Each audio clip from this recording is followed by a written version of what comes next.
It's me, Renee. I'm back. And as you can see, this is another Eurovisionathon update. So this is the last week of Eurovisionathon. Sad. All good things come to an end. And now, this weekend, well, it was, since last time, I've read a bit. I haven't, I DNF'd some books. I haven't finished a lot of books. I mean, sometimes you just kind of end up reading and not finishing stuff. That happens. I ended up DNFing a murder in Paris. No, a great murder, staked murder. Yeah, it was a cozy mystery set in Paris. I mean, it wasn't. It was fine. It was good enough, but it wasn't like, oh my god, I need to read more. I was just kind of thinking, you know what, I can't be bothered. Yeah, and also I had to return it from my library. I was like, do I want to finish it quickly? Because it wasn't that long a book, or do I just want to return it? And then I end up returning it because yeah, it wasn't all that. What I have read lately is a moment, The Mammoth Book of Losers by Carl Shaw. I've been talking a bit about this on my Instagram, but yeah, this is very very funny.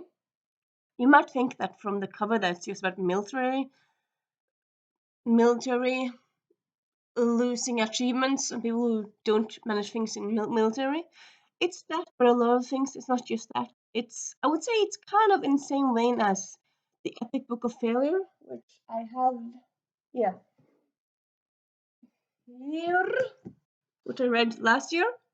I mean, this is much thinner, but it's kind of the same vein where like they both talk about things that should not have happened or like things that are just epically wrong. And this, yeah, like a lot of it's yeah, I suppose it kind of depends on how interesting it is. Some parts interesting, some parts aren't. Like some parts I skip. But like the part about artist feeling, like there's this part about an actor in the 1700s who tried to be a serious actor, and then people just laughed at him because it was so awful.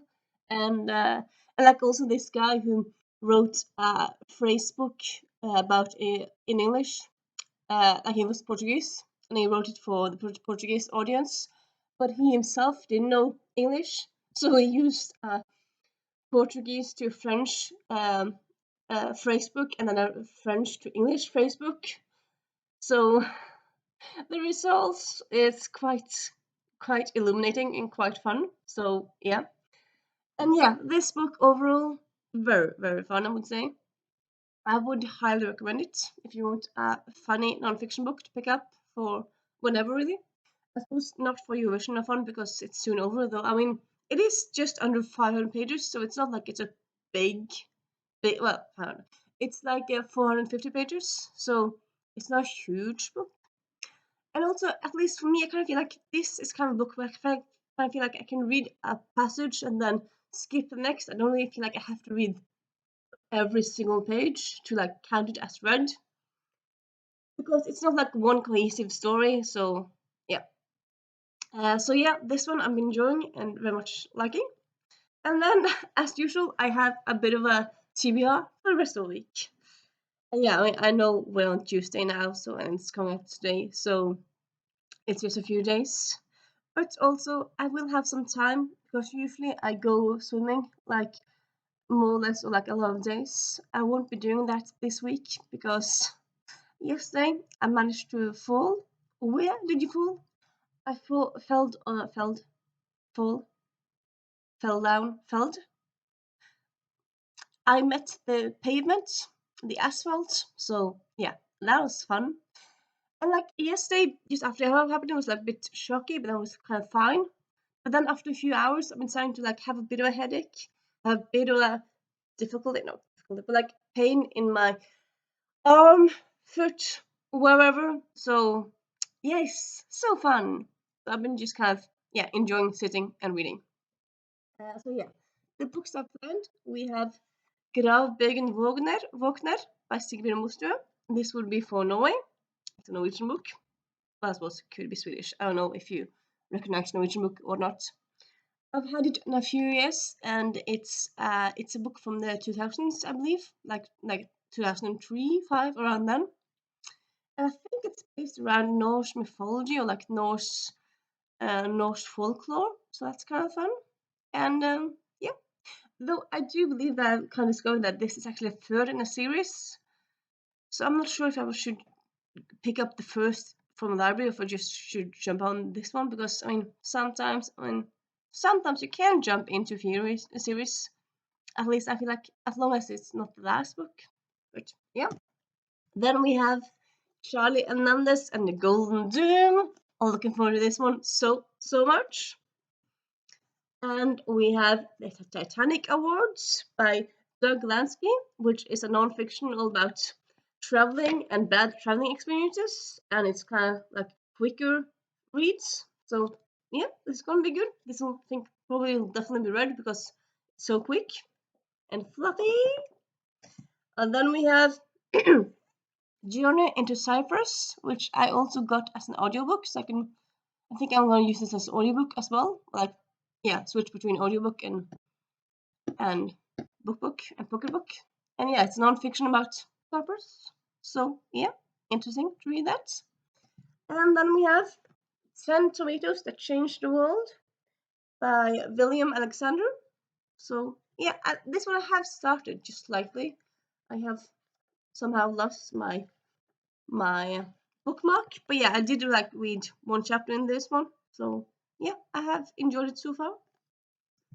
And then like originally it was just these books, which in of itself is not kind of like not the smartest for just like 5 more days.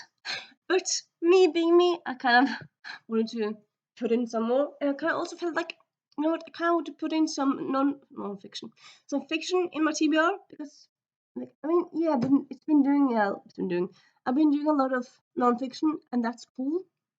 But you can also want to read some fiction. My first love is fiction. Sadly, often it's kind of difficult to find fiction that I feel like fits, because I feel like either it's fiction that's based in the UK or it's based in Australia, or it's I feel like that's the two places that's written about in the world. I suppose you have fiction for everywhere, but it's like, I don't know. I feel like often it's kind of difficult to find fiction from the other places in Europe.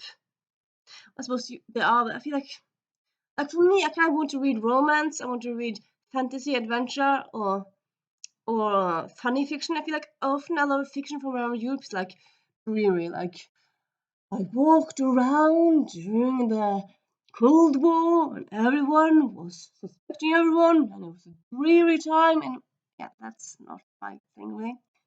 I have a few books here that I think might work. So we have Trouble Twisters by Garth Nix and Sean Williams. So Garth Nix is Australian, so I feel like I could use it for that.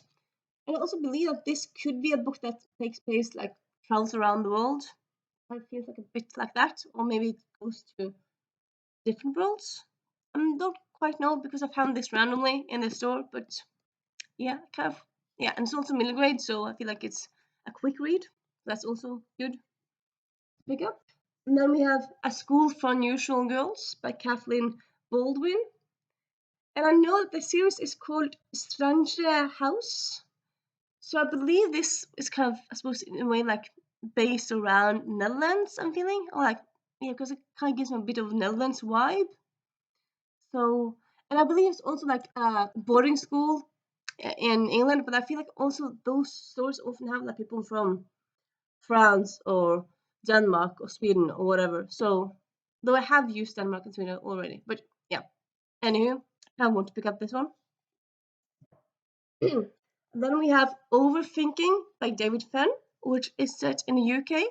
And yeah, I have read some UK books, but a lot of them has been about other things. So we like could read a UK book for UK. So yeah, this is a book that we're looking forward to. The second in a trilogy. It's kind of X-Men, but like make it gay, make it YA. So yeah, I'm very much looking forward to this one.